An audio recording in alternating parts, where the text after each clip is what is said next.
I welcome all of you on behalf of IIRF for this special session on Afghanistan, Pakistan, and India. Before I start the proceedings, I will request Brigadier Sandeep, who is our President Designate, to please say a few words and welcome the panelists as well as participants.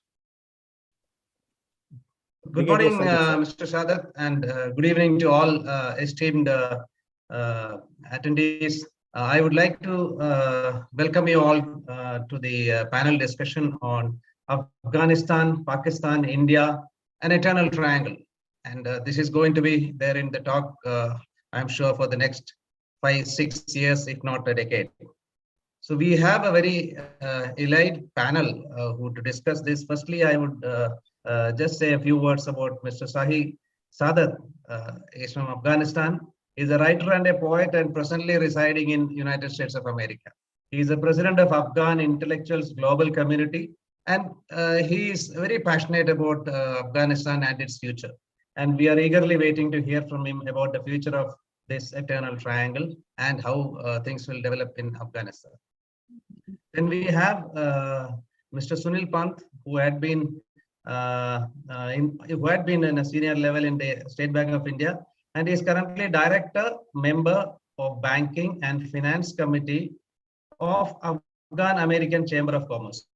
So he was also in the banking sector of Afghanistan, and he has stayed in Afghanistan and is quite clued up about the economy of Afghanistan and how. And we are fortunate that we will be hearing from him about the economic state of Afghanistan and what's its future.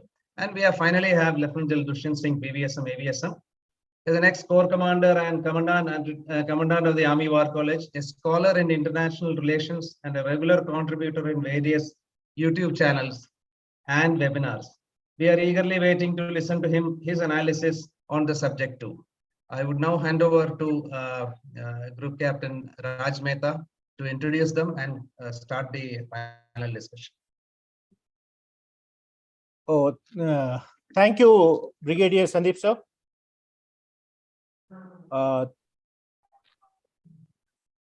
So I will straight away start with the today's topic.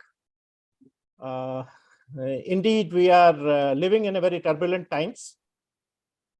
India-Afghan relationship, as you know, is a mystery to many. To an outsider, it looks strange, as why all rulers of Afghanistan have valued the relation with India, though they did not share even an inch of border with us in the recent past.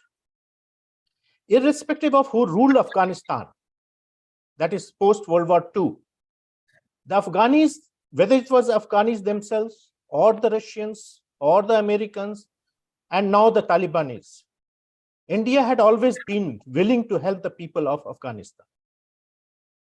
Big powers kept coming and going, but India always stood by the side of the people of Afghanistan throughout its entire recent history.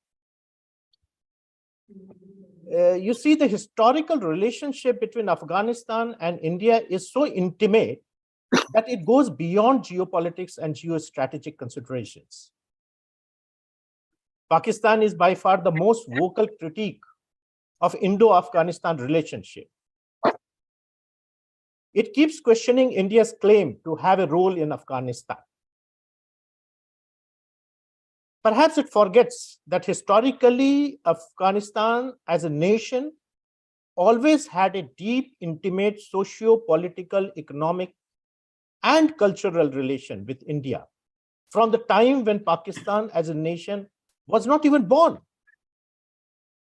Those who question the basis of Indo-Afghan relationship in Pakistan should not forget that half of today's Pashtun part of Pakistan historically belonged to the proud sovereign nation of Afghanistan, while the other half was an integral part of India prior to partition, of course. Pakistan, even as a concept in the minds of people, never existed in history. Hence, Afghan-India relationship is not a relationship of convenience of the present or a new invention. Nor this relationship is opportunistic in nature, based on greed or profit. The basis of this relationship is not economic, it's not religious or strategic in nature. This relationship had always existed for thousands of years in the past as two important neighborly trading nations whose flourishing trade flowed back and forth unhindered on the Silk Road since antiquity. To understand the emotional connect existing between the people of Afghanistan and India, one has to be an ethnic Afghan. And fortunately, we have Mr. Sahi Sadat with us, who is a born ethnic Afghan, and he will share his own personal feelings with us today. So only an Afghan citizen rooted to its own indigenous tradition would understand why it is India and not Iran, not Pakistan, not Middle East, UK, USA, Russia, and now China, who provide it the true succor when an Afghan need it most. For average Afghanis, India is still a destination that provides affordable modern liberal education, give them shelter, accommodation, and respect them in a manner that they deserve it most.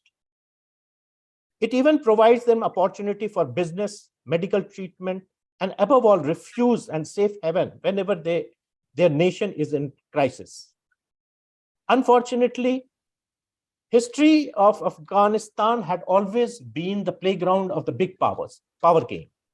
While most foreign powers tried to enhance their influence in Afghanistan by dint of their brute oppressive force, be it Iran, Arab, Turk, Mongol, Russia, America, and now Pakistan and Taliban, India always made its presence felt in Afghanistan through its soft power, as a benevolent, friendly agency who earned its reputation and place in their hearts as of an average Afghani people as a positive and constructive nation who worked only for the welfare of the Afghan people. To that extent, India's role in Afghanistan appears to be very mature and sophisticated. India is investing in Afghan society very intelligently, aiming at its long-term gain to earn the goodwill of the people. India is not looking for immediate or short-term strategic gain for itself. There is a rational and strong logic behind it. Among all the competing powers in Afghanistan, in America, Russia, Pakistan, and China, no one's interest is served in making Afghanistan a strong, stable country. This is for the simple reason that a strong, independent, and stable Afghanistan will not allow foreign influence grow in its country for power gains. Therefore, the interest of all competing forces in Afghanistan is to keep Afghan unstable, fragmented, weak, and perpetually in flux. Among all these nations, India is the only power in the region whose interest lies in a strong, independent, and stable Afghanistan, because Indian strategists firmly believe that only a strong and stable Afghanistan can bring stability to South Asia and end the cycle of violence and the curse of militancy in the region. Under these circumstances, American abandonment, Taliban ascendance, economic and political collapse of Pakistan, Russia preoccupation with Ukraine, and virtual withdrawal of China from CPEC adds new elements to the Af-Pak-India dynamics. In the current panel discussion, we will try to explore what is the ground realities existing in Afghanistan today and how India is trying to reposition itself to the fast evolving situation wherein Pakistan is becoming weaker, Taliban and TTP becoming increasingly stronger and turning themselves as the tormentor of their own mentor, that is Pakistan. The assertiveness of Pashtun-dominated Taliban on Durand Line and fourfold agenda of TTP of Pakistani society brings the proverbial Damocles sword back over the head of Pakistan today. Step Up Baluch and POK rebellion is bringing Pakistan closer to the brink of disintegration. What are the repercussions for India? Listeners will like to learn about the ground realities in Afghanistan, Pakistan, through the intimate personal knowledge about these nations from Mr. Sunil Pant, Mr. Sai Sadat, and the geopolitical appraisal of the situation from our veteran Indian General, Lieutenant General Dushyant Singh.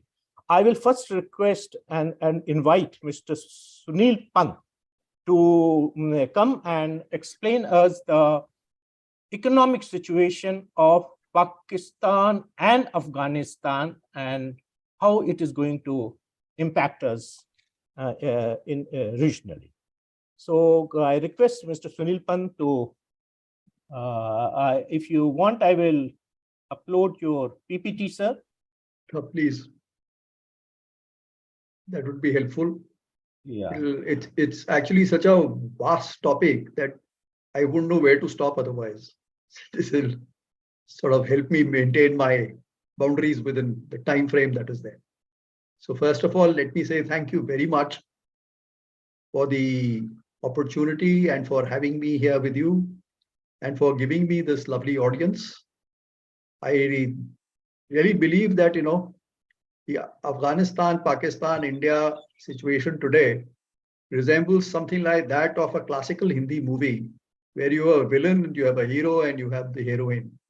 And there is a question of who is wooing whom and who is going to succeed. So it's a fairly complicated matter. It's not a simple plot where you can go running around the bush and sing a couple of songs.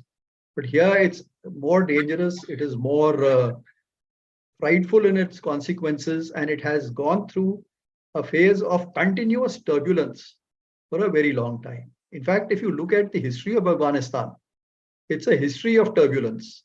It is a nation that is only a recent nation, though the people are ancient and the cultures that they represent are also very many. It's a very heterogeneous combination of people, very significant number of ethnicities. There is also, if you look at it, when we think of the Pashtuns, we think of one monolithical group of people, but actually it is not so. As I found when I was reading through the material that I was collecting, it's a very interesting situation that exists. So this is just to give a historical perspective. I think Wing Commander Mehra has already talked about it. But if you look at it, Afghanistan stands right between Iran, or you could say the Persian empires of the old, between the Indian empires that were there, between the Chinese and the Central Asian collective civilizational grouping. And within that, Afghanistan has played a pivotal role, sometimes willingly, sometimes unwillingly. And it has often been part of somebody's empire, somebody who has walked in and conquered parts of it. It's very rarely been a whole nation as we see. And it is something that has evolved over time. In fact, as a nation, it isn't very old. But as a civilization, as a group of people who have been at loggerheads with many of the more important empires that were seeking to reach India, it has played a role, along with also being one of the empires when it did get constituted into that form of raiding into India, of coming into India and trying to partake of the wealth of India. Now, that's history. And one lesson that we draw from there is that you have to be strong to be able to protect your own interests. And that is a very important lesson that keeps on coming out. So if we can go to the next slide, please, sir.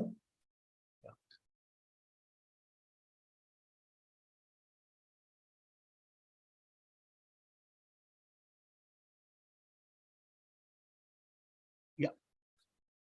Okay, so this is a historical connection, and we'll just run through it to give you a brief idea that our historical linkages go back to the pre-Indus days itself, where it is believed that the word Afghan comes from the Sanskrit term Ashwakan, or horse breeders, representing the ancient inhabitants of the Hindu Kush region. Stan, of course, was a Persian suffix for place of. And the name actually came into official reckoning only during the colonial intervention of 1800s. Before that, it was not really known as Afghanistan. It was known as various empires that were there, the Achaemenids, the Greeks, the Seleucids, the Mauryans, the Kushans, Guptas, and so on, and who were succeeded by the Ghaznavids, the Ghurids, the Khiljis, And there has been, if you look through it, a very intimate relationship between the empires that they had there and the empires that India was exposed to. Ultimately, of course, there was the Hotak and the Durrani dynasties, which marked the political origins of the modern state of Afghanistan. Maybe go to the next. It is, I think, important to understand the background and the history a little bit, because when you are looking at what Afghanistan is, what it means to India, there has to be a context, and that context is brought out best by looking at the kind of historical linkages that we have. One of the governing or the ruling dynasties in Kabul were the Hindu Shahis, who were actually expelled from there once the Islamists had moved in, and that was early the 11th century, and later on by the Ghaznavids, who expanded into Afghanistan. Now, into Punjab. And the Ghaznavids were then displaced by the Ghurids, or basically the people from Gaur, who took on the groupings that were there and almost gave it the present shape. But it was only during the reign of Ahmad Shah Abdali of the Durrani tribal grouping that Afghanistan took form in the way it is today. In fact, there was a Loya Jirga that was held in 1725, which gave this idea. And in 1747, Ahmad Shah Abdali became the first Durrani chief of the Pashto part of the Afghan Empire, which then extended into the Tajik and the Uzbek and the other minority areas. Now, that also is an issue that impacts us today. So when we are looking at economics, we have to also understand the politics of that place. And I think, in one slide or somewhere, I have tried to highlight what are the issues which are affecting the economic context before we can move on to actually generating economic value. At the height of Durrani's empire, you had almost all of Pakistan. You had parts of India up to Satluj. You had parts of Afghanistan that were covered by this. The empire the advance of this empire into the Indian heartland was stopped by the Maratha Empire, and later on, in the post-Battle of Panipat era, the Sikhs under Maharaja Ranjit Singh reconquered territories from Afghanistan, reaching up to the present eastern day border, excluding Balochistan. Finally, if you look at the border that exists today, which we largely accept or dispute, depending upon where we are, this was only formalized as recently as about maybe 200 years ago, or less than, in fact, just about 150 years ago, with the Treaty of Gandamak, the Durand Line being drawn in 1893, and the Anglo-Afghan Treaty of 1919. So it's a fairly recent grouping that we are looking at. And the turbulence that was there, except for some brief periods of stability, has always been there. Can we go to the next slide? I'm spending a bit of time on Afghanistan because I find that a lot of people are not familiar with what Afghanistan represents and why we keep on getting involved in a country which otherwise seems so remote. Now, this is just a map for illustration, which shows you the extent of the Mauryan Empire, something like 250 BCE, where you see that, the Mauryan Empire went up right up to Kandahar and slightly beyond.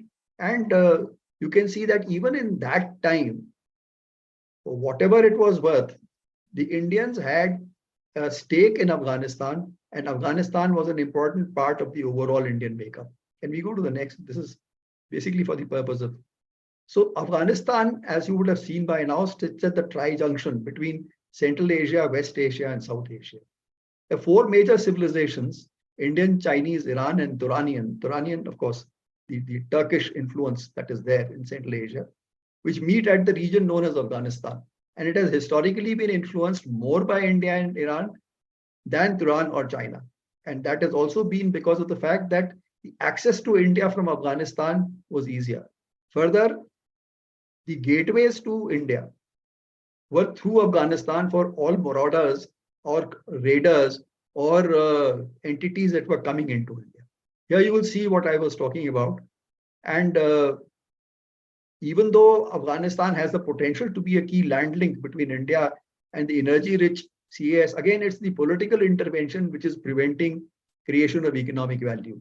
In fact, many of you would remember that there was this project, long-standing project of TAPI, which is Tajikistan, Afghanistan, Pakistan, India line, which has not taken off despite the fact that India is a huge consumption market for energy, and Central Asia is a major energy producing center.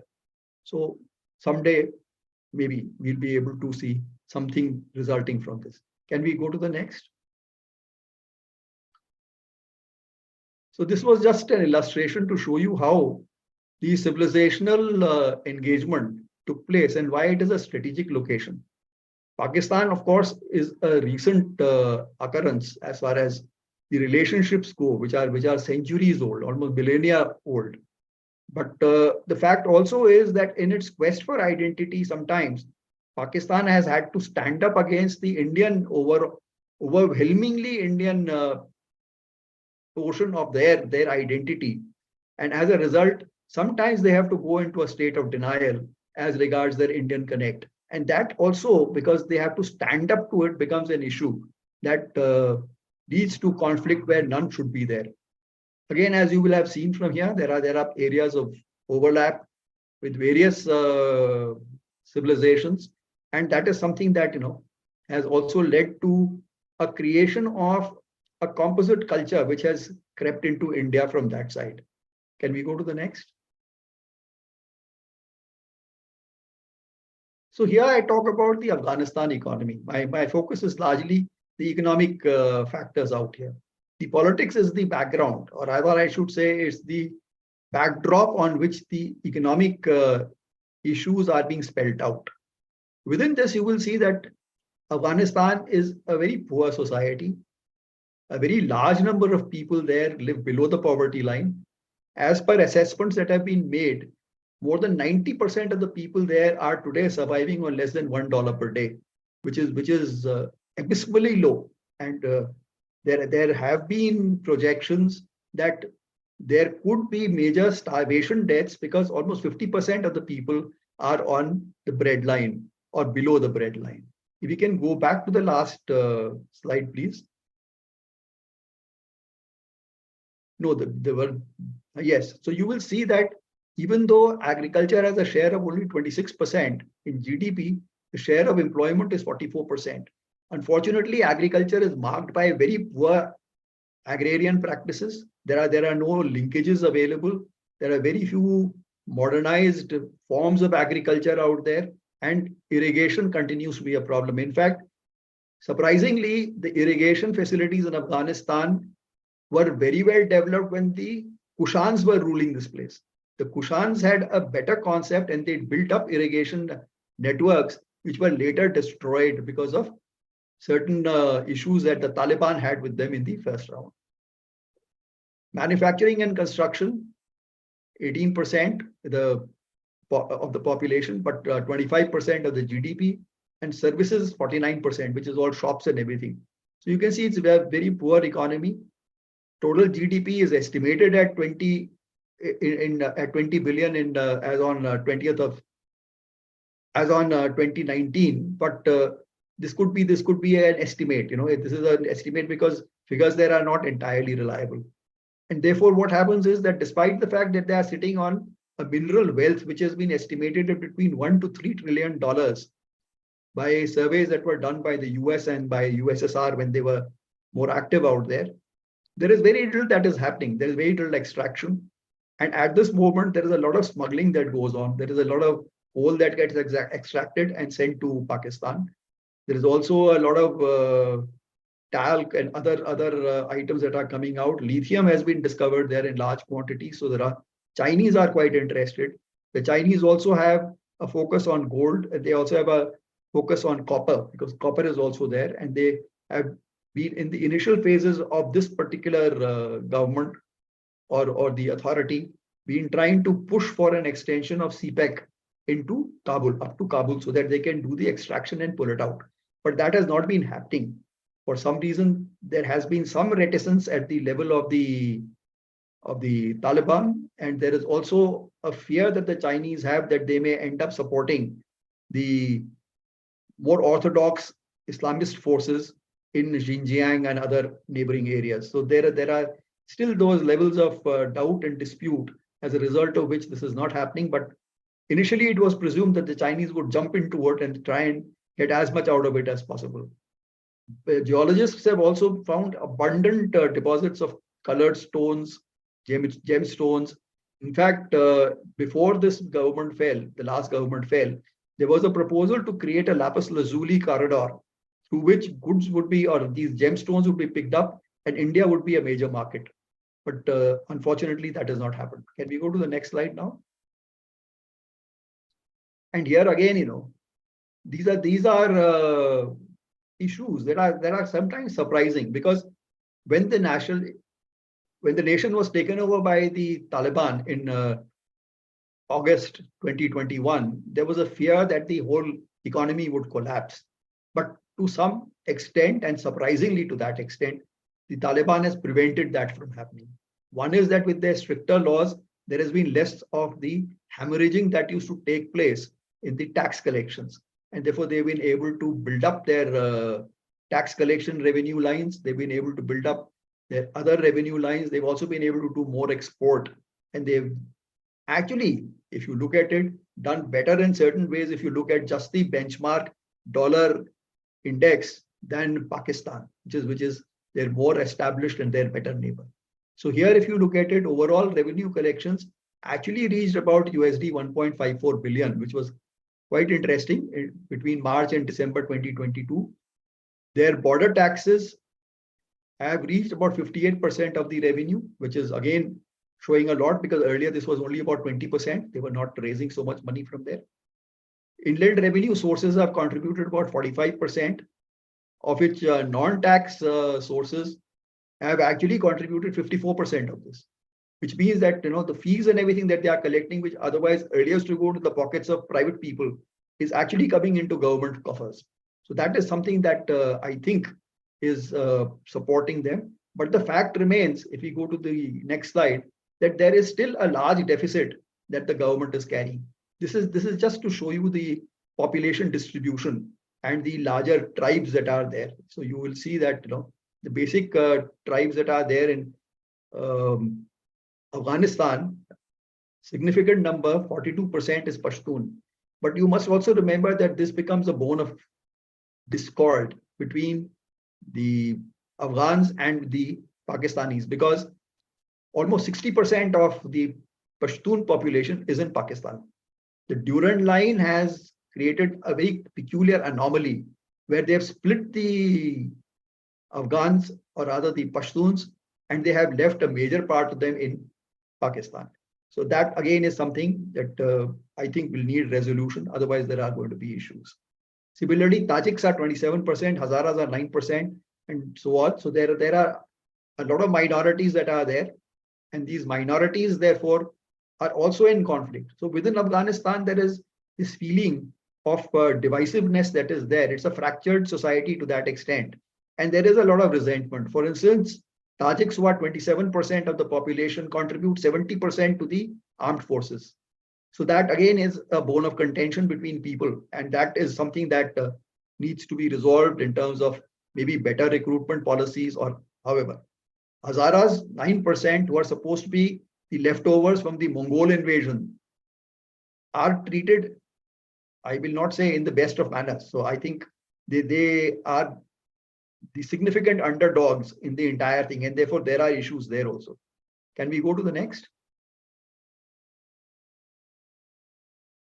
So Afghanistan is a fractured society in terms of the ethnicity and even the tribal culture, as we'll see later.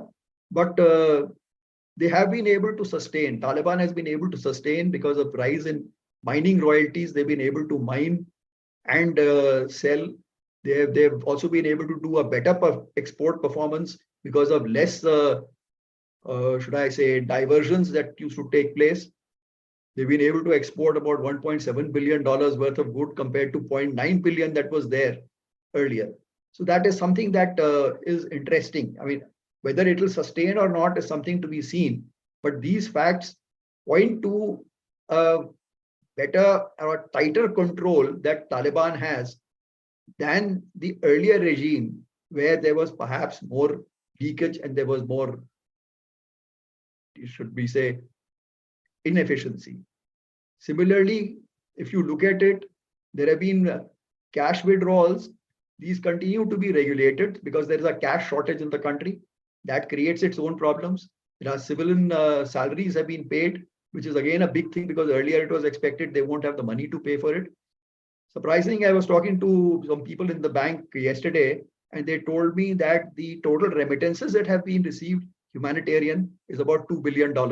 So that is again a big step up booster. So if that is there, this is something that is interesting and points to a higher level of efficiency by the Taliban.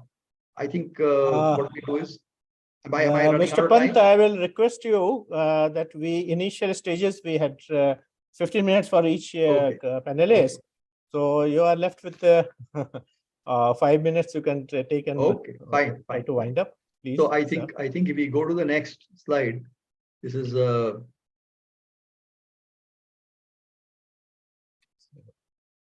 yes. So here it is just a map showing you what are the minerals and others that are available. Unfortunately, rare earths have been typed here as rare earths, so please don't mind. And we go to the next.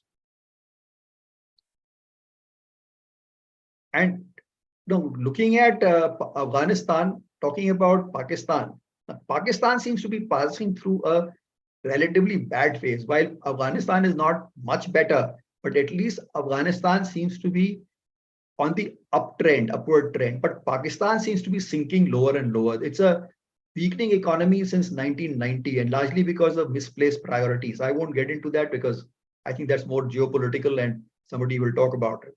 But then there has been an impact of the floods, which has led to damages of over $30 billion. There has been a deficit, trade deficit stands at $2.8 billion, and exports are declining regularly, and they have declined by over 16% to just $2.3 billion. Pakistani rupee has fallen, and if you compare with how much it has fallen as compared to Afghanistan, you find that the depreciation in Pakistan has been enormous. Afghanistan has by and large been able to withstand it. So again, there is skyrocketing inflation. I think many of the people here would be aware of all the problems that they are having. Resolution is coming by way of drastic measures like shutting down shopping malls, restaurants, cutting government expenditure on electricity, and other such things. Maybe go to the next. So this is a race against time to implement measures. Now that is also getting extended. They were expecting an IMF bailout last year, which has not happened. They are still in negotiation, and I don't know when that will happen, but they are still talking. So that's one positive thing you could say. And they are hoping that they would get about 1.2 billion, but it would also soon. But again, once they get the IMF clearance, then the friendly countries start releasing money. So I don't know how friendly they are. But apart from small dole outs that they have given, the major funding will come only after IMF clears the Pakistan situation. And then this is there. Maybe we can go to the next. This is only statistical. This was because I wanted to show you how the Pashtuns got divided. So when people have the time, they can look at this, and you will see that how it cuts through. So this is a bone of contention that is there between Pashtuns on the Afghan side and Pashtuns, or rather the Pakistani authorities. Can we go to the next? This is the Indian economy. By contrast, India is a bright spot. So I don't have to tell you about it. It is there in the papers every day. But you will see that it has, by contrast, a significant glow to it. I hope it is a sustainable glow. I think it is a sustainable glow, but it is something that can, if it is properly integrated, can help these two countries overcome many of the problems that they face. But that again becomes a political angle. There's a political angle to that, and we have to see whether that really works out. So apart from all that, there is also good expectation that the future will be bright because PMI is also trending generally well against the US PMI of 47.7%. India is expecting to see a PMI of about 53%, maybe down to 52% in 2025, but still it's more than 50, which is a good number. And there have been improving trends on production side and services. Can we go to the next?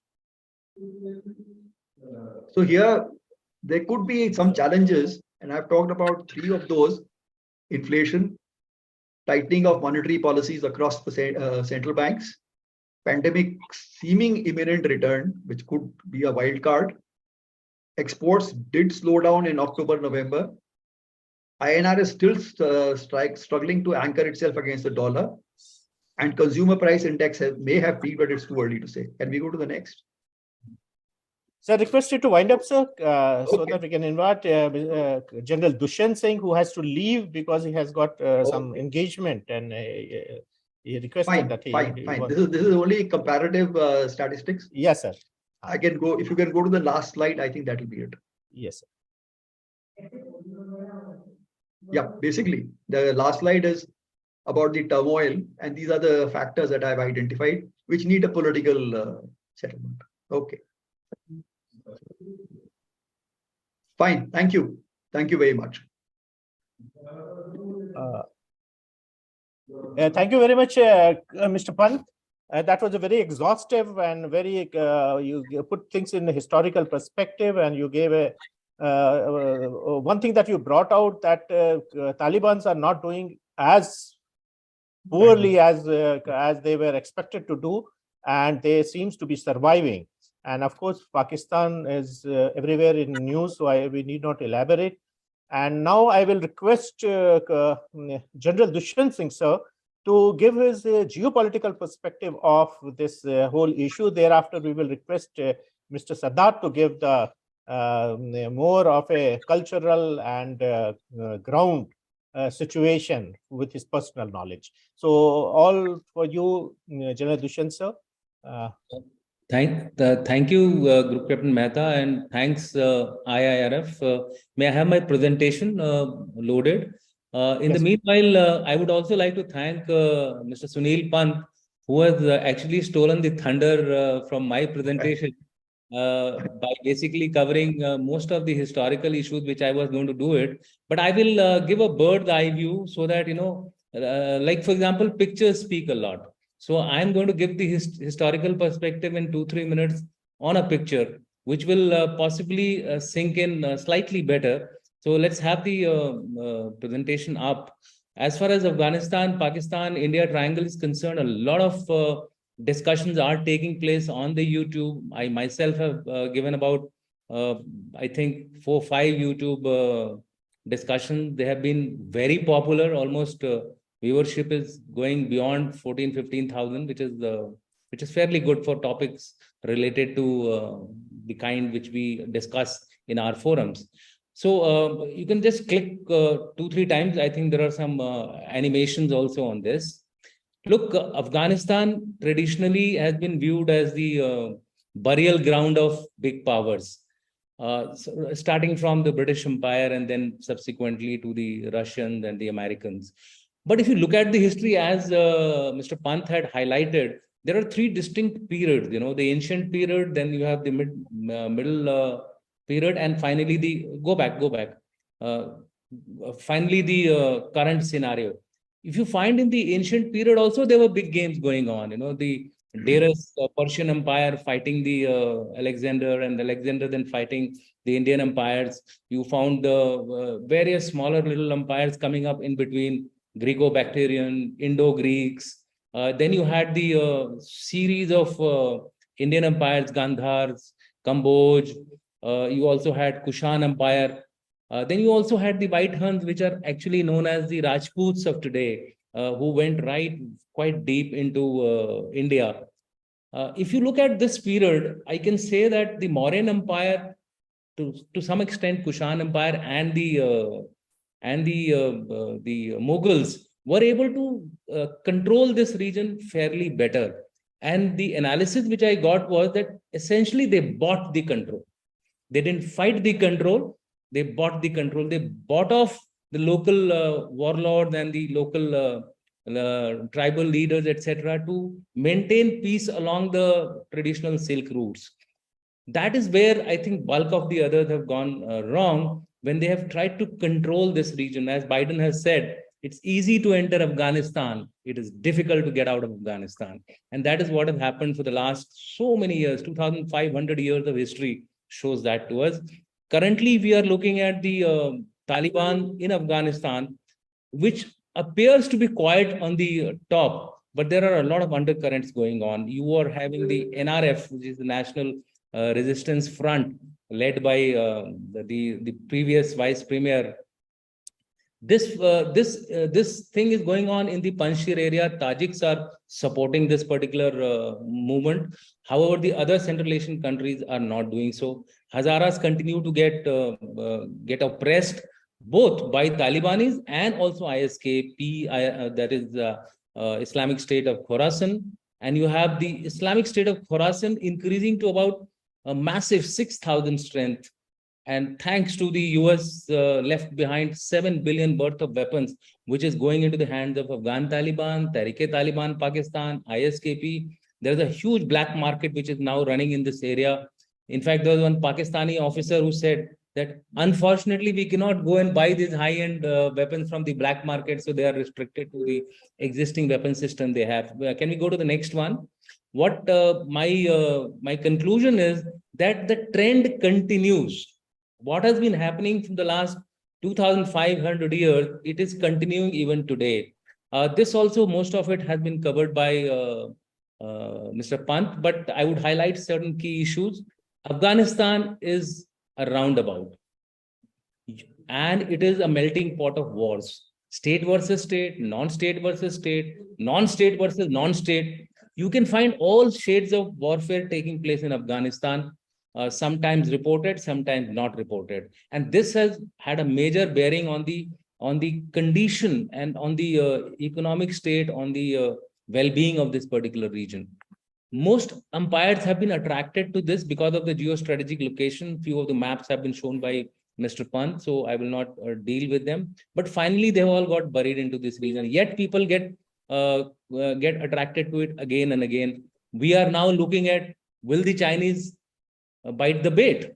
And the way things are going on, I think they are a little smart enough, and they will probably buy their way out. They will, I think, look at the Mughal model or the British model, which came up much later, or the Mauryan model. So Chinese may be entering this area, bypassing Pakistan. This is a big statement I am making. Bypassing Pakistan, because today Pakistan is in a very, very huge, unstable condition, both economically, politically, as also from the point of view of internal security. So any investments in Pakistan are going to be seen as a very, very high risk investment. And I don't think the Chinese are in any, are in any mood to actually invest in Pakistan. The other factor which continues to dominate this particular region is the ethnicity, very well covered by Mr. Pant, so I will not labor on it.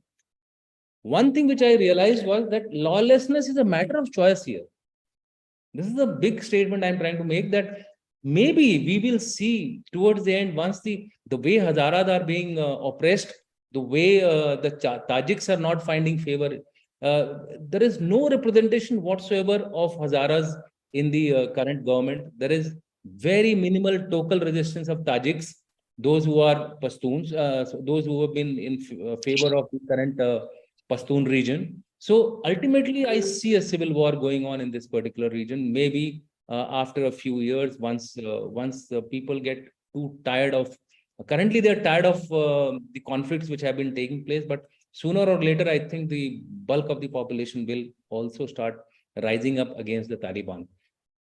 It continues to remain the global epicenter of international terrorism. Today, as I highlighted, 6,000 strong ISISK cadre is prevalent. AQIS strength is also fairly big here. ETIM, which is currently lying low, in my view, would be looking at opportunities, and that is one of the reasons why the Chinese continue to invest in Afghanistan, possibly to have a handle or a leverage to ensure that Xinjiang remains quiet as far as they're concerned. Clashes on the Durand line between Afghanistan and Pakistan troops. It is, and I had told about this even earlier also, that Durand line has nothing to do with Taliban or the erstwhile Islamic government which was there in Afghanistan. Traditionally, there has been no agreement on Durand line, and this is one of the factors. You will find that Tehrik-e-Taliban Pakistan and Afghan Taliban will converge together. Afghan Taliban as a leverage against Pakistan, and Tehrik-e-Taliban possibly feels, this is a big statement again, Tehrik-e-Taliban possibly feels that Afghan Taliban can defeat a force like US and an international formation. Why can't Tehrik-e-Taliban Pakistan ensure the independence of the Pashtun region, which is there in Pakistan, which is almost 58% of the Pashtuns live on the other side of Pakistan. And traditionally, if you go by the Charles Tilly's statement, wars make nations and nations make war, this is going to be true in this part of the region where Pashtuns are a natural nation.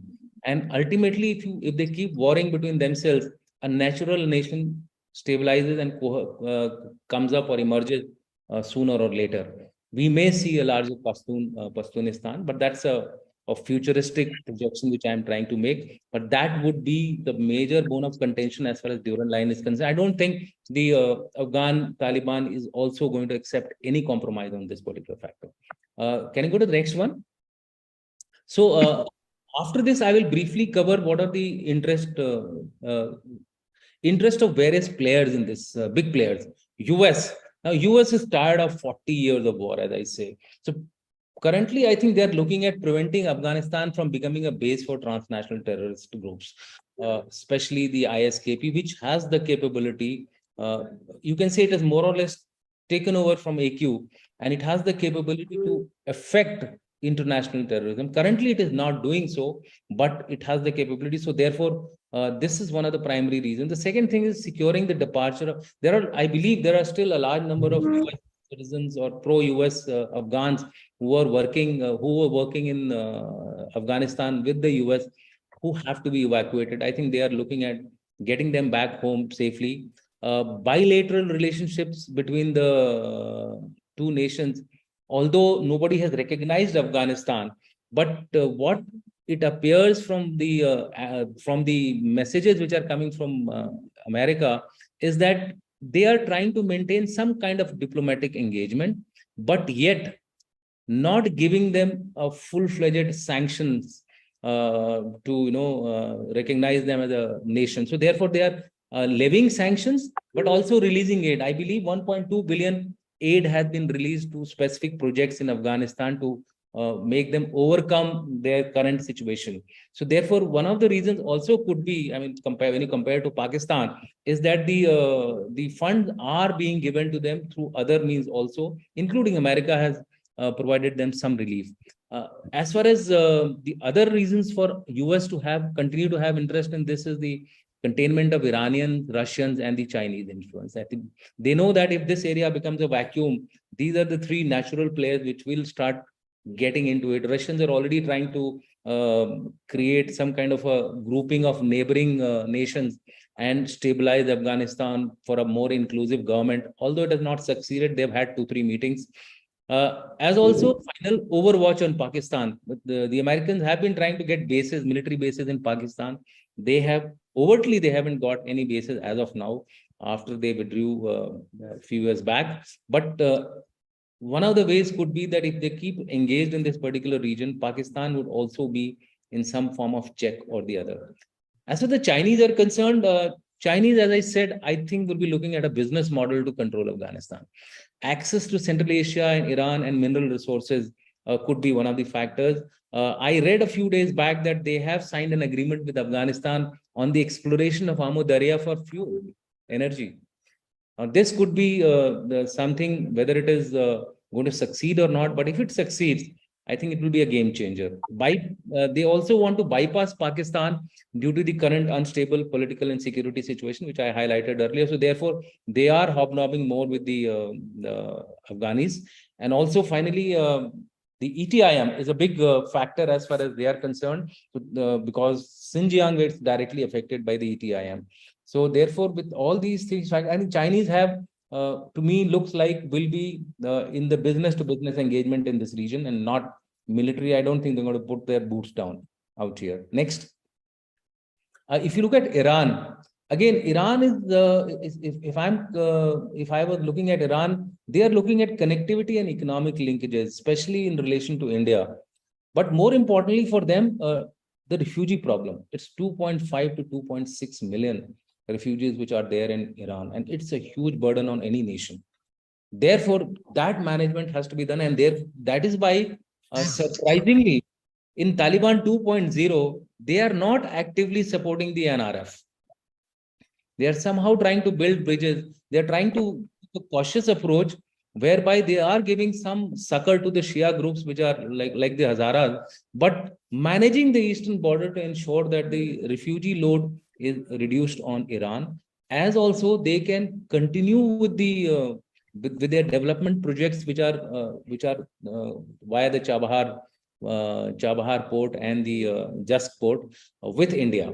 So combining these three things, I think Iran as of now is looking at a wait and watch, control the situation, and see how things move ahead. As far as the West Asia is concerned, three major players are Saudi Arabia, UAE, and Qatar. In three quick words, I would say Saudi Arabia is trying to keep the Afghanis afloat. So therefore, they are looking at the finances, and I think they are routing the finances through the OIC and the Islamic Bank. As far as the Qatar is concerned, Afghanistan has not been recognized by the United Nations. So the Afghan Taliban doesn't get the hearing in United Nations.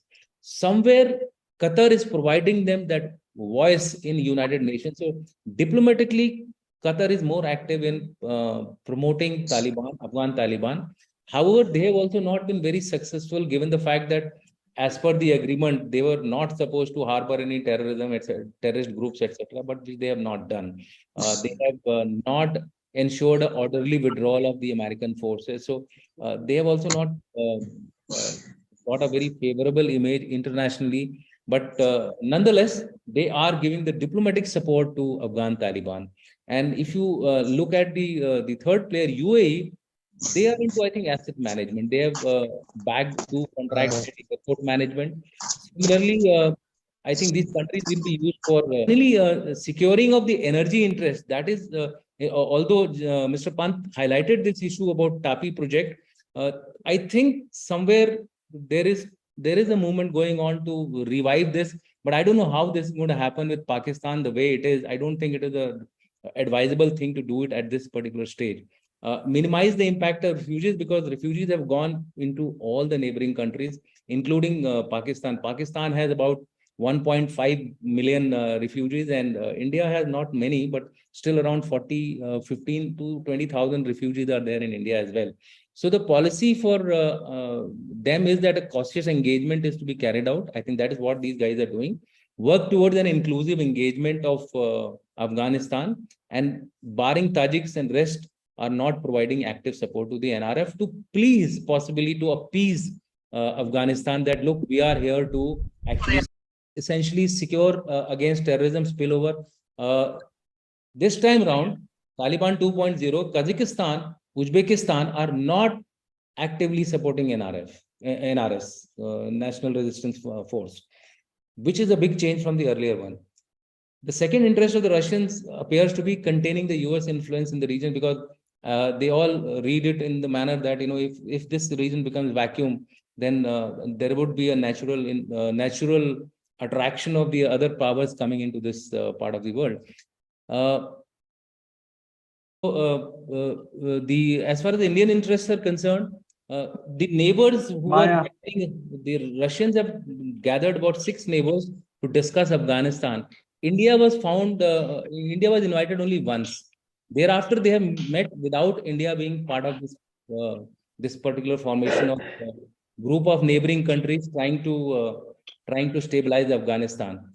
India needs to be a little proactive on this. India can't be an uninterested factor in the region. So our approach should be to remain invested in people of Afghanistan, which is a good policy and which has been highlighted even by Group Captain Mehta in his opening remarks. For this, it has to remain proactively engaged with the group in power to facilitate long-term areas of convergence. We have invested $3 odd billion earlier before in the with the previous government, previous regime. I think we should not allow that to get wasted, but firmly without the boots on ground. It has to be a monetary approach as far as Afghanistan's engagement with India is concerned. We cannot. India has to provide a humanitarian assistance and reopen its embassy in Kabul with a technical team in place has already been done. Uh, so in my mind, I think India is doing fine by having some presence in Afghanistan and trying to keep engaged in the region. Finally, whatever we are going to do in this region, we should base our. Yeah, Before I sorry. like to sign off, saying that my conclusion is that whatever India does, we must base it on realism and not on idealism. Because in our endeavor to be humanitarian, excessively humanitarian, we may again get a very negative impression. So we should do things cautiously, as the Saudi Arabians are doing, as the UAE and Qatar guys are doing. We need to remain engaged, but we need to remain cautious that it does not harm us or affect us. Thank you very much. I'm sorry I have to leave a little early, and all the best to to your webinar. Thank you very much. Jai Hind. We move to Mr. Sadat. For the benefit of our viewers and listeners, Mr. Sadat is a writer and a poet. He was born in Afghanistan and studied international relations in Pakistan. He is the president of Afghan Intellectual Global Community. He has published a famous novel by the name Dancing in Terror and many poetry books. Concord author and poet Shahi Sadat grew up in Jalalabad, Afghanistan until the Soviet invasion of the country in 1979, and subsequent extremist rebellion forced his family into refugee camps in neighboring Pakistan. Later on, he migrated to Germany and ended up in the US, where he has been living since 1990. His latest book, Dancing in Terror, was especially inspired by the strong Pashtun woman who raised him, his mother, and the village storyteller and his beloved nanny, Lakhta. Now, I will invite Mr. Shahi Sadat to tell us what's happening in Afghanistan, and being an Afghani national himself, how does he view the happenings, and what the future do you see for this region, Mr. Sadat? First of all, Before one of the questions that probably many people have in their mind, why Afghan government fall. First of all, if you see, policy should be rational, based on rationality. But when American went to Afghanistan, the first thing, they went with the anger. Kind of, they were seeing, they were receiving misinformation that Pashtuns means Talib. And Talib means Pashtun, which is totally different. Totally, Talibs are brainwashed in Pakistani madrasas. Is not Pashtuns. Earlier, somebody said that a speaker said that the minority is not included. No one is included in Afghan in Taliban government. This is one thing. The Western went based on their emotional and misinformation. Another thing, if you go back, you check survey of Afghanistan before, during 70s, when the Russian and Afghans and all they did.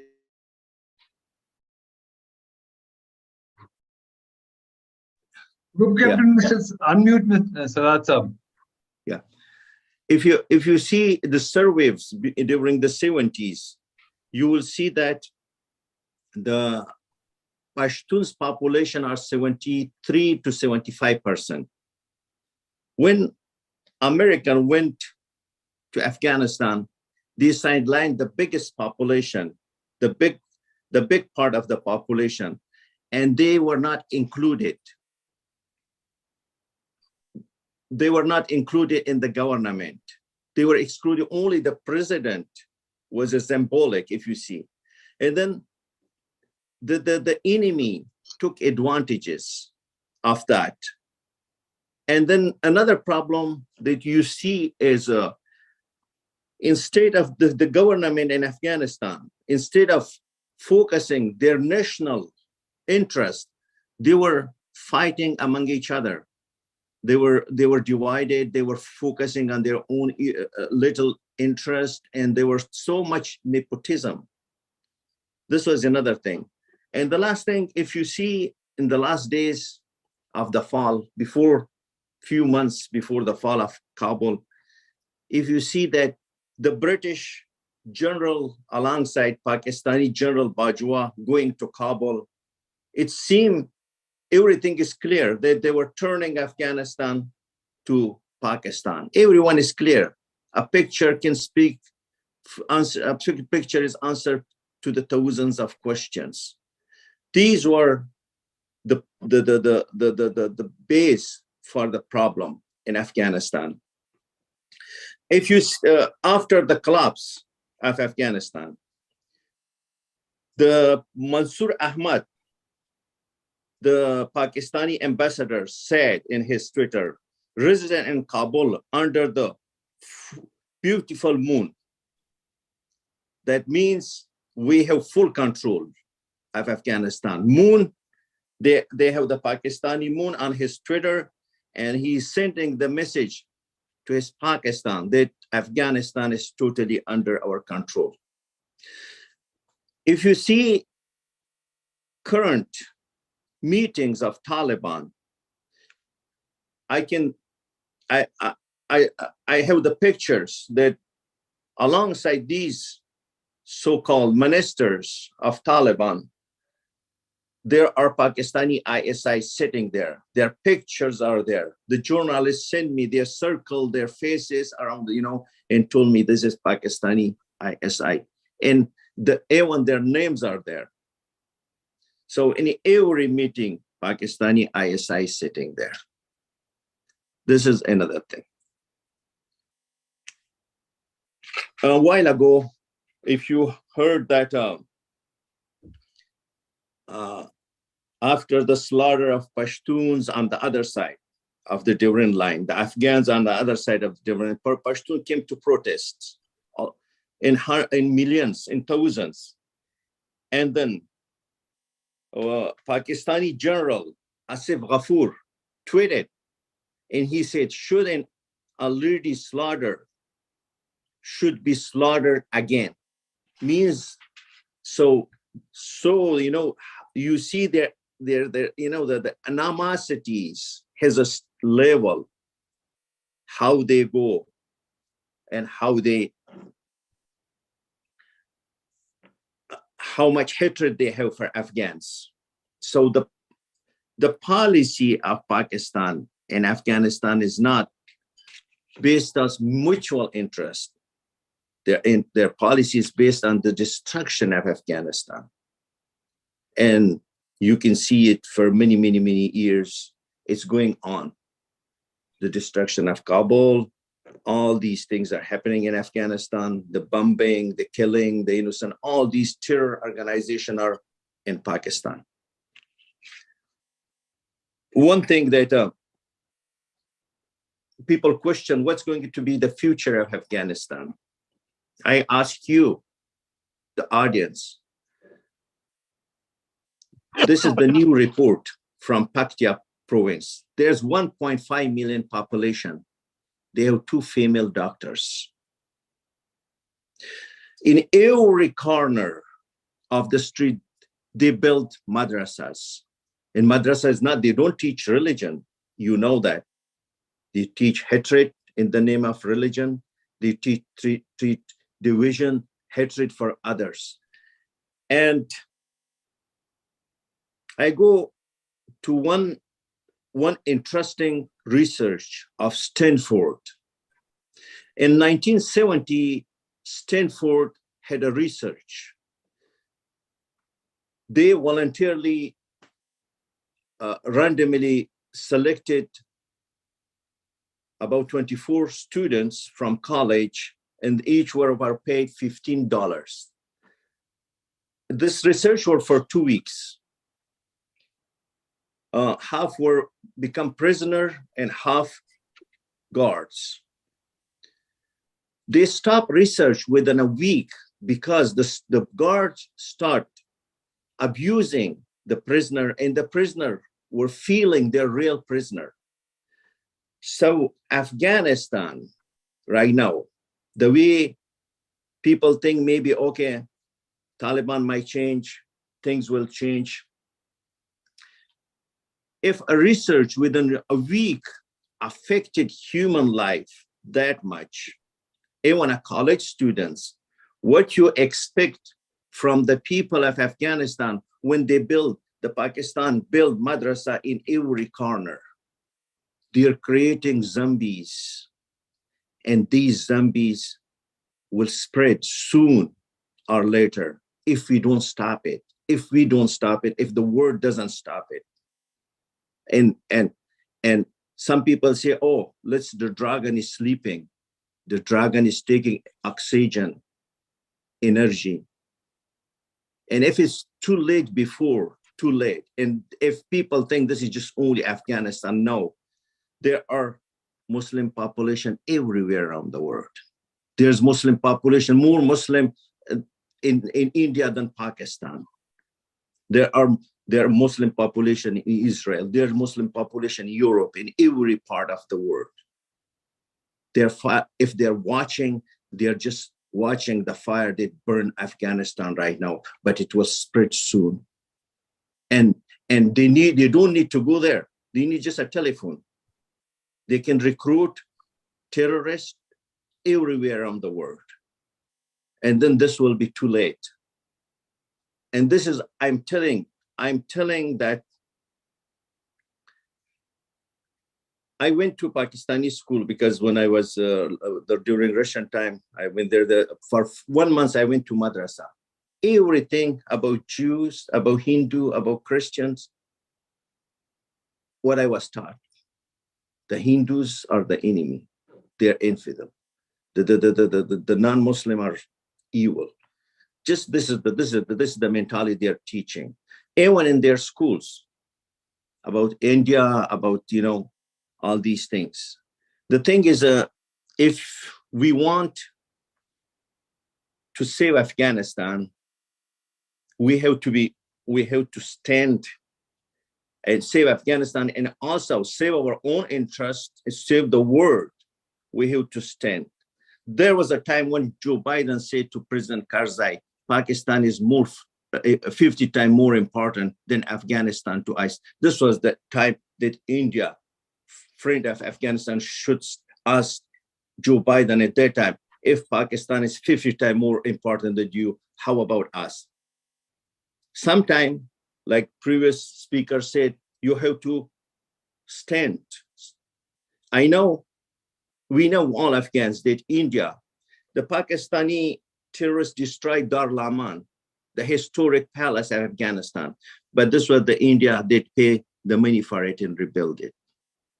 We know that when we send our children to India, they come doctors, engineers. But our children in Pakistani madrasa, they come back, they kill their own Afghans. They destroy their own history. They destroy their own Buddha Bamyan. They destroy their own culture. They're killing their own brothers and sisters.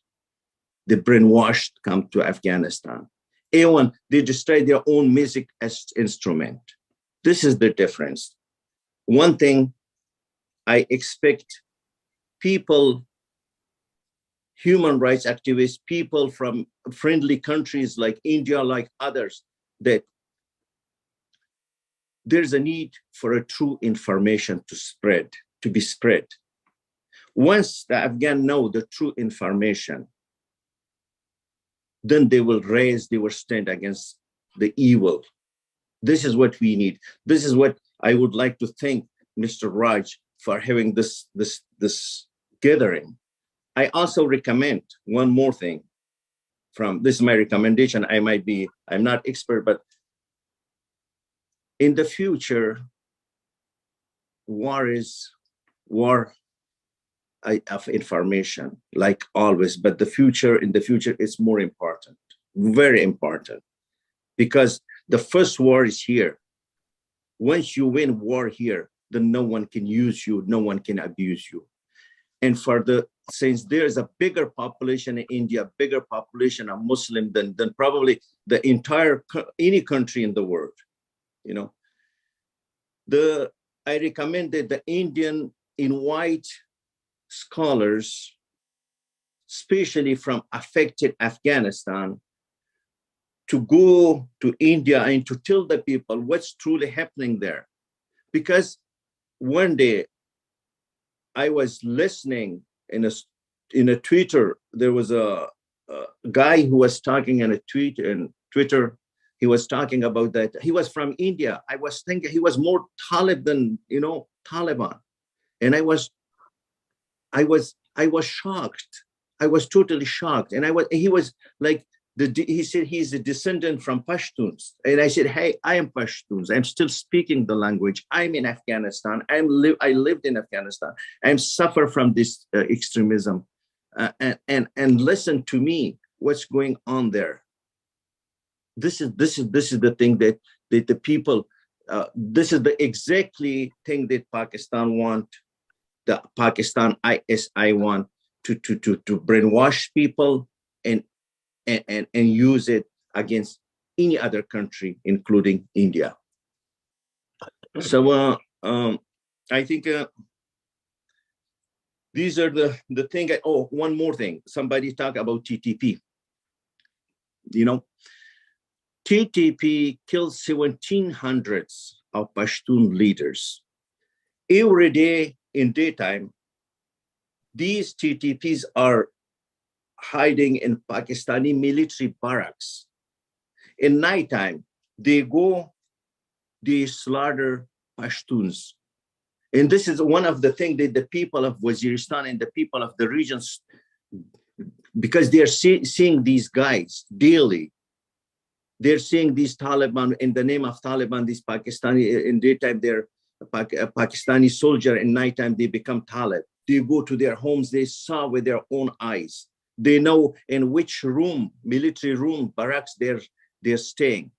So when the people raised against these extremists, and then this was exactly when I said the General Ghafoor released his statement that we are going to slaughter you. I don't know how to slaughter you again, because you're already slaughtered. This was his statement. So the thing is, we should be very, very, very. Our information has to be very deep. And another thing, probably one more thing. These little dramas on the border, sometime in the name of Taliban, we shouldn't be misled by Pakistan, because we have to look the bigger picture. The bigger picture is they're turning Afghanistan to a terrorist center. That is the bigger picture.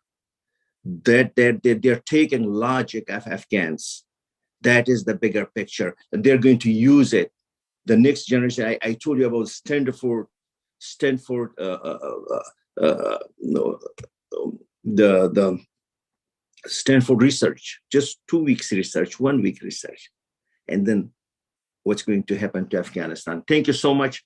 I don't want, probably if anyone have a question, I can answer that. And if you want me, I can tell about my childhood, our relationship to Mr. Raj, that people know more. I'm from Jalalabad. And yeah, please go ahead, Mr. Siddharth. Yeah. It will be interesting to know a little more of your personal account. Thank you so much. I am from Jalalabad. We have their mandir, and we have also our Gurdwara there in Jalalabad, Gurdwara, and we have big our Sikh brothers, bigger community from the Sikh community, and then their turban was a little different than I was recognizing them when I was a child. And my father always, they're really good business people in Jalalabad too. And my father would always take me there, and we were buying everything from that store. And then when my father had anything, small little thing, I would sit with the friend of my father. We called him Lala. We call all Sikh brothers or Hindu brothers Lala in Afghanistan. So Lala means I call my older brother also Lala. So this was our culture. This is taken away from me. This is the reason I'm here. That is robbed from me. And also we had a if you see, we had Jews community. They were exactly like a Pathan wearing Afghan. If you see their weddings ceremonies, there's no difference than Pashtuns. And our Hindu, Sikh, there were no. We were all the same people. We were celebrating their celebrations, religious celebration. All we were part of. They were coming to us in celebrating Eid together. So we were one people. This is Afghanistan we want back. Yeah. And thank you so much. Thank you. Thank you very much, Mr. Sadat. We will be listening to you more. We have with us today among us Admiral Muralidharan and Admiral Sheikh Sinha, and we would like to know their views also at one point of time. We have still half an hour left, so we will have some question answers. And the first question I will put to Mr. Sadat. Tell me, you said that TTP excursions and the activity on the Durand line and the declaration is not to be taken seriously, and there is some sort of drama going on. What is the true picture? Why do you say so? Look, TTP only killed the police officers. Police officers are all Pashtuns. One thing. TTP killed all Pashtun leaders, 1,700 leaders who were against Pakistan. They were killed. Why TTP don't go to Punjab? Why they're destroying infrastructure of Pashtuns? Why they're destroying the schools of Pashtuns? Why they're killing those leaders, targeting those leaders who are standing for the rights of Pashtuns? These are the questions, because these are the things that's happening. And another things, see, they saw, if you see in many places, there's some clip came out, there are clips that they're alongside, they're sitting with Pakistani generals, Pakistani military officers, they're sipping teas. They're in their cars. They're just, they are shadow Pakistani military. I would call them special force Pakistani, kind of, made of these guys, these paid guys. And one thing, somebody told me interesting thing from a SWAT, another part. They use young guy during the war, the Pakistani, the SWAT war in that region. They use him. And now this guy returned back to normal life, and he was crying to the elder. He said, please save me from ISI. ISI told him, you have to go back to war. Otherwise, we were clips. You are already criminal in the eyes of the whole people. So what they do is they take young men, they use them, and then they make clips of them. And then they are already criminals. So there's so many things. There's so many. It's not one thing that these people who are raised this is the fear that Pakistan establishment and military establishment fear from, because right now in Waziristan, in that part of Pashtun land, everyone are watching. They're now not the same kind of people that they would, they're watching what the Pakistani military is doing, and they even caught Pakistani military officers kidnapping children. They caught them. The villager caught them. It turned out they were ISI. So they take these children they take to brainwash them and send them back to use them against these people. So people know everything. So I hope I answer your question. And yeah, partially, yes. So that the mystery about why this type of facade is being put up, we wanted to understand that, but it's fine. You have explained that. One thing more, why they doing that? Look, Pashtun land is full of natural resources. One thing. There, if you see the gas from Karak, they put 2 meters, the pressure things. When the pressure and they go direct to Punjab. There's video clip on that. The one and one they get so much this gas, and the other meter pressure is different. And when they steal their car, they know that people know that. And the other thing is they know that to destroy Pashtun identity, Afghan identity is the only solution for the state of Pakistan to keep them, these people, on their side. Otherwise, they will join Afghanistan. If they know their own interest, they know their own culture, then what's going to happen? They're going to go back to Afghanistan anytime. And this is why they're not only destroying the Pashtun land in Pakistan, but they're the so-called Pakistan, I would call, but they're also destroying Afghanistan because and then taking their identity. And Mr. Raj, if you inject any ideology to some people to the extreme, they become automatically extremists. So what they do is in Pakistan, they kept Pakistan because Baloch won their independence, Sindhi won their independence. So the only one ethnic group which is dominant, they want the whole thing to be stick together. So what they do is the only common thing to them is this is Islam. And the way they inject Islam is not the right way. Because, and if you see, go to Punjab, they're all institutes, modern institutes in Punjab, modern education in Punjab, everything. But when you come to the land of Pashtun, madrasa, when you go to the Baloch land, the same problem. When you go to the Sindhi, the same thing. So these are to keeping oppressed, to keeping, uneducated. So sooner or later, they know that they will be demolished and they will overtake. So thank you so much. Yeah, thank you. This is the point I would like to bring in Admiral Shekhar Sinha, who, sir, are you there, sir? Very You're much talking here. to me? Very much here. Thank you very much, sir. Sir, you have a very close and intimate knowledge of what's happening in Afghanistan. If I'm not wrong, you have been very much, you put the first concept paper for the creation of the port that we acquired from Iran. And you have been always associated with on the all sorts of discussion related to Pakistan and Afghanistan. So with your knowledge and background, my question to you is, Pakistan appears to be at the brink of disintegration. I mean, this is the popularly held belief in the common man of India, not officially.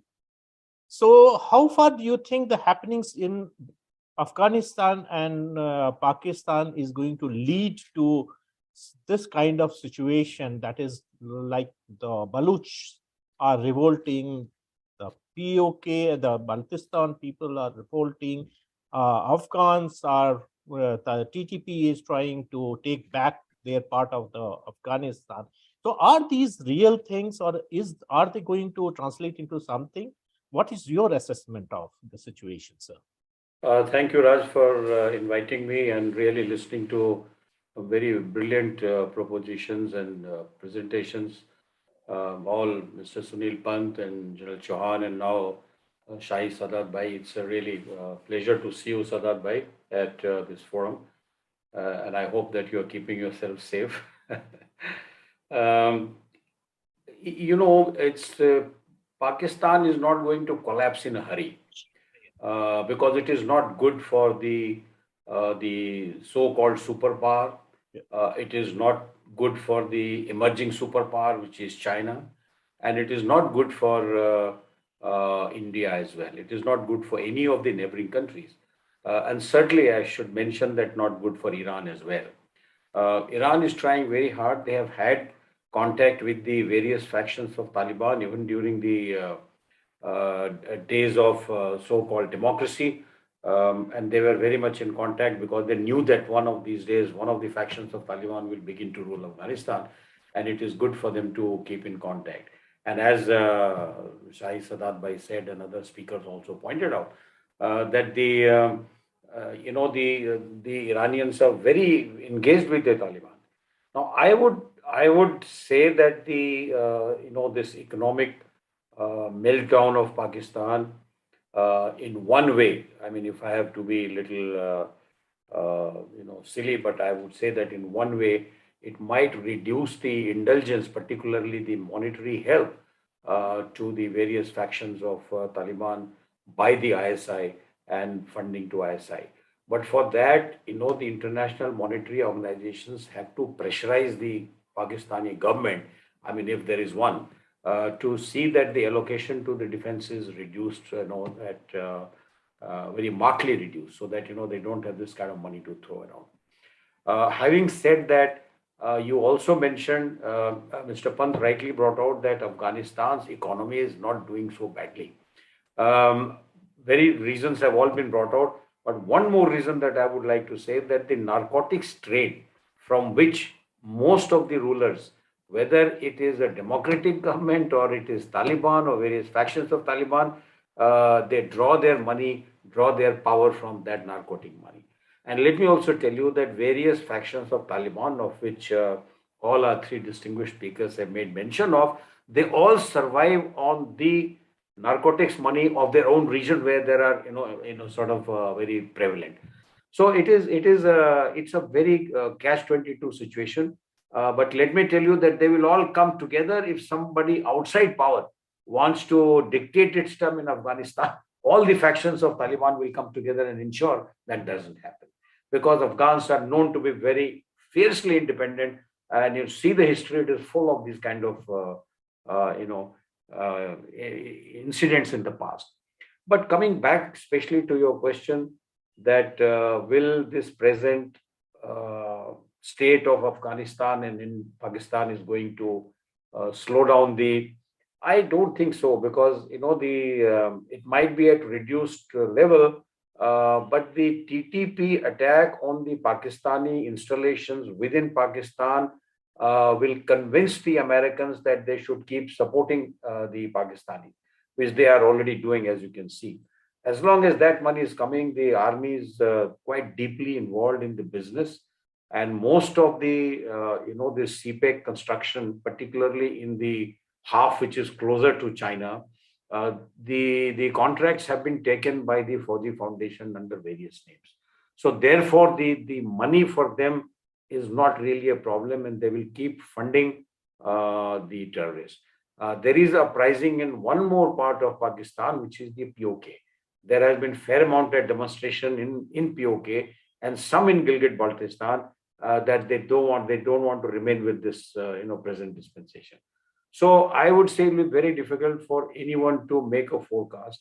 I remember that we had done a study, what was called what are the options of India in this case, and how is the Pakistan going to shape Pakistan and Afghanistan.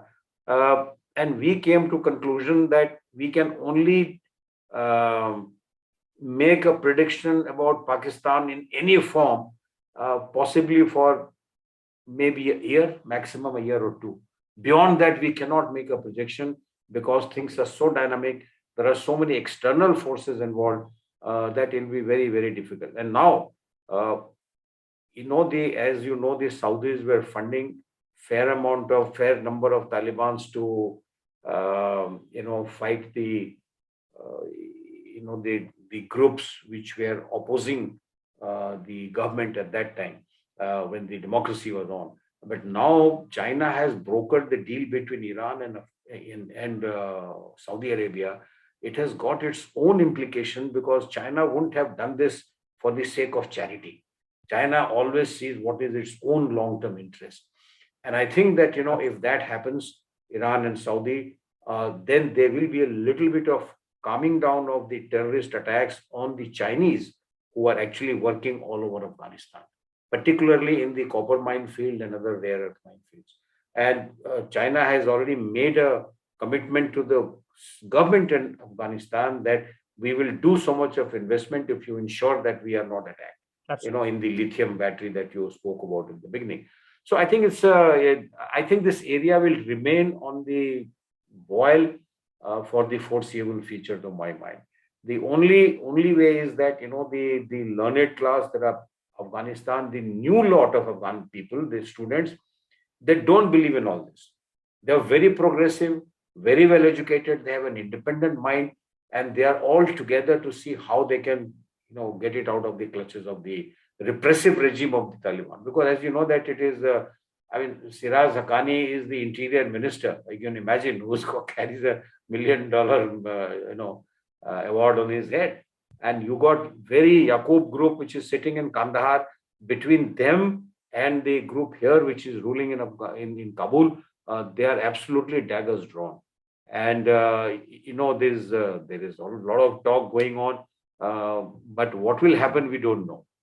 And America is very much watching. Americans are there. The CIA is very active in Afghanistan.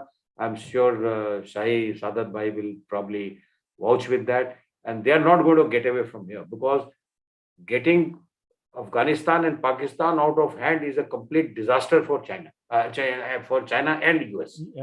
And both have got interest. And therefore, in the interest of both to prove their supremacy in the Eurasian region, they will both remain involved. And as long as outside parts are involved, Raj, my sense is peace will not prevail. Thank you. Absolutely. Thank you very much, sir. Nice insights you gave. First of all, that in case of Pakistan, we cannot think beyond one year what is going to happen. Absolutely, that's the reality. And yes. There is another question that has come up, and this is from Commodore Venu Gopal Bengali in the chat box. And this question goes to Mr. Sunil Pant. The question is, Afghanistan is a true example of how a military intervention without a well-defined endgame proves to be a disaster. Any comments from Mr. Sunil Pant? Sure. Thank you very much. Yes, I think what you have said is very important, because a directionless intervention can be very counterproductive, in fact. And in this particular case, the Americans casually walked in thinking that they were going to be out very soon. I think that was the idea. But then they remained embroiled, and their final exit was not a very dignified exit. So I think under the circumstances, a plan of action is very important before you embark on anything like this. The important thing is to also see whether you are clear about why you are getting into a particular place. Okay. You just can't get in on a whim and come out on a fancy. So I think it is very important, and I entirely agree with you that if somebody has to intervene, it should be with a context, with a goal, with specific objectives, and specific abilities to measure what you have achieved or not achieved.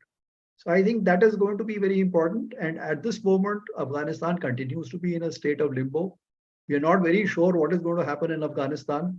When we were doing the business plan for this year for the bank I work with, we decided that we'd work on something like a rolling plan. We wouldn't do more than a 1-year plan with 3-month review provisions. So we are really looking at it from that angle, because it's the short run that we have to be very careful about. One more thing is that despite all that has happened, we do see inflow of foreign funds.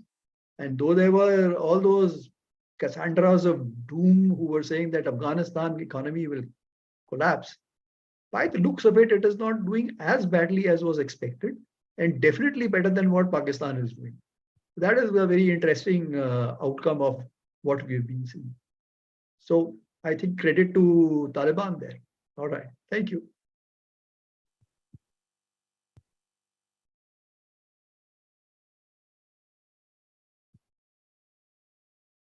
You're muted, Group Captain.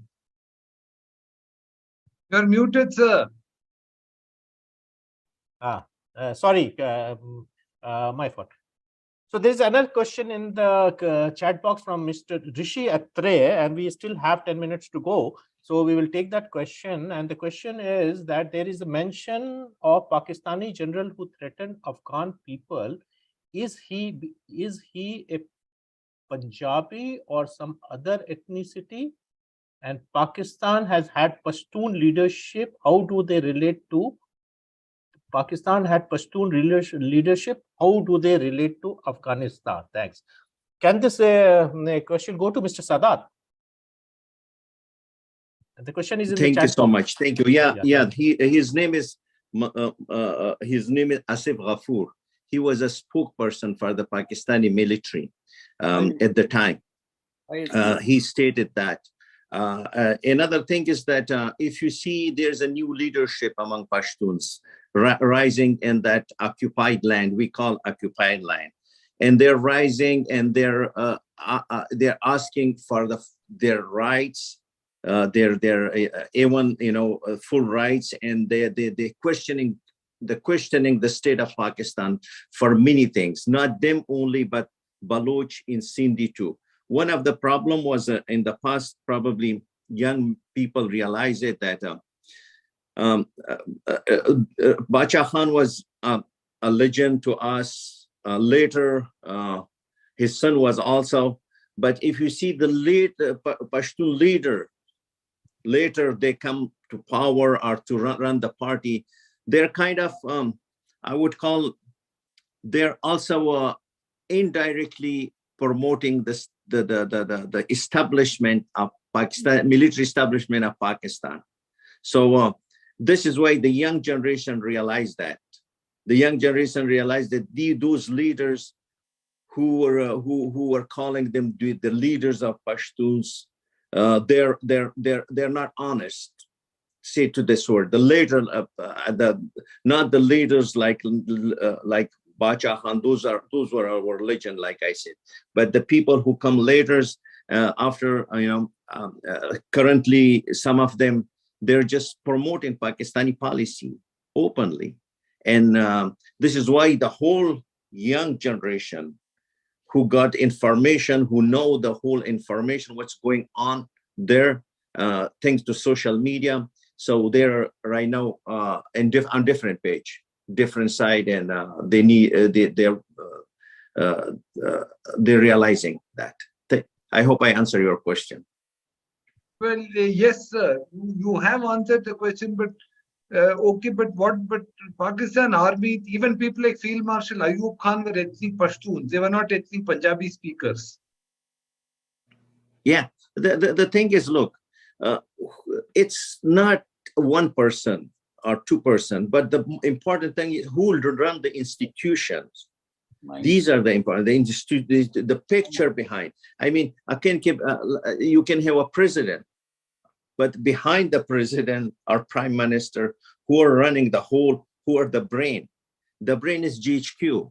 GHQ is entirely Punjabis. And then they are running the whole thing, the whole show.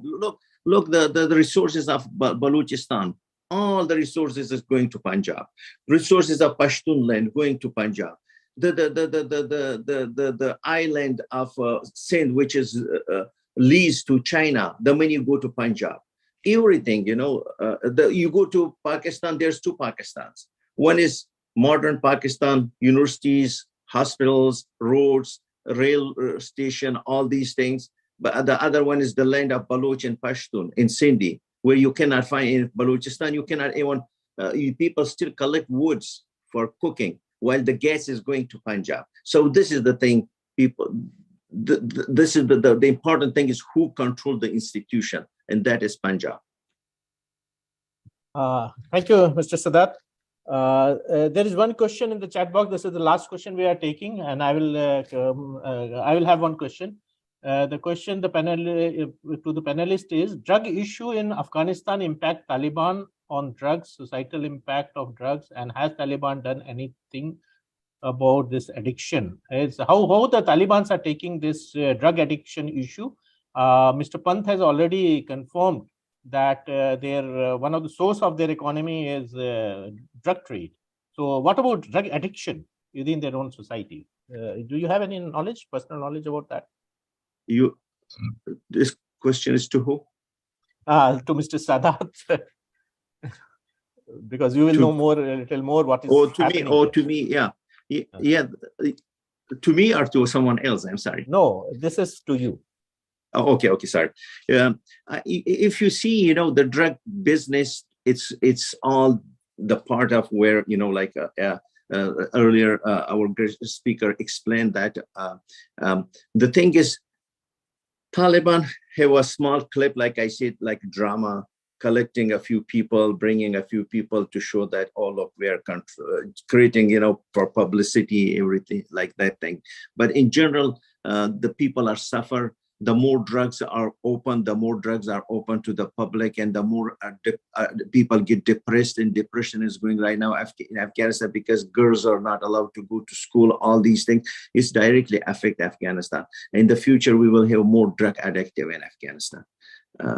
And we have it right now. We heard that we heard about journalists. They start using drugs. We heard because once your voice is not heard, once you are oppressed, once you're segregated, once you're your rights, but a few mullahs, they just run everything by mullahs, and they don't have logic running the country. So people get depressed and they go depend on drugs. Thank you, Mr. Sadat. Admiral Muralidharan, sir, are you there, sir? Yeah, I'm there. Tell me. Will you like to add anything, sir? Because we are at the end of our and you have been so good to be available to us. We are so privileged. And anything you'd like to say, sir? Yeah. Thank you, Raj. I can only say that with the three wonderful presentations that we had, I think the subject has been very well covered. I can only add that, many years back, centuries ago, Chanakya said, your neighbor's neighbor should always be your friend, because your neighbor, you will always have differences, or words to that effect. So it is so apt even today, because we have to keep ourselves actively engaged in Afghanistan. As was brought out, the government of India has done a lot of work in, building up assets there, helping them. And our embassy has to remain active, engaged with the ground roots people of Afghanistan, because we'll always have problems with Pakistan. And also, it'll be our linkage to Central Asia. And if you look at it from the other perspective, if you have a foothold in Afghanistan, I'm just thinking futuristically, because if you're able to establish a little base there, even use their, facilities, just the Indian Air Force being operating out of that area, even if it's for humanitarian ground, is certainly a threat in being to our immediate neighbor, because you can operate out of that area. Similarly, our linkages through Iran, using the facilities there, and moving up from there, if you have the linkages to Central Asia and Afghanistan, because that's a area very rich in minerals and resources that we need. It's something that we have to keep ourselves engaged. And I think that's the only way ahead for us. We have to be fully engaged in Afghanistan, as been well brought out in all this presentation. That's all I would say. Thank you, Shiv. Thank you very much, Admiral Muralidharan, sir. Brigadier Sandeep, sir, and Air Commodore Johri, sir. If you have anything to add, because we are at the end, we have got only 2 to 3 minutes. Thank you very much. It has been a very enlightening talk and webinar, and our esteemed people who had come and joined to hear it, our esteemed senior officers had also spoken various things. We are thankful to Mr. Sadat, Mr. Sunil Pant, and of course, General Dushyant Singh. And I'm sure we'll be continuing with this even further. And we will look forward to your participation in this. Thank you. Thank you very much, sir. Kodo Jori, are you there? Okay. With this, we come to the end of our talk session today, and I'm extremely thankful to our panelists, and my special thanks goes to the Admiral Sinha, Admiral Muralidharan. We have many high-ranking people among our audience today, and they have also contributed. That was a great thing, and I wish to thank all of them for their generous contribution in this discourse. And we look forward to more participation by all of them. It was unfortunately we had some disturbances. We will look into this. We will switch to we have a new account in Google, so we will in future use Google and not Zoom. So thank you very much. With this, we will end our session today. Thank you and good night to you. And thank you, Mr. Sadat. Thank you, Sunil Pant sir. And of course, my thank goes to General Dushyant Singh. Thank you. Thank you Thank very you all. much. Wonderful presentations. It was Thank a you so privilege much. being here. Thank you. Thank you very much. Thanks. Thank you.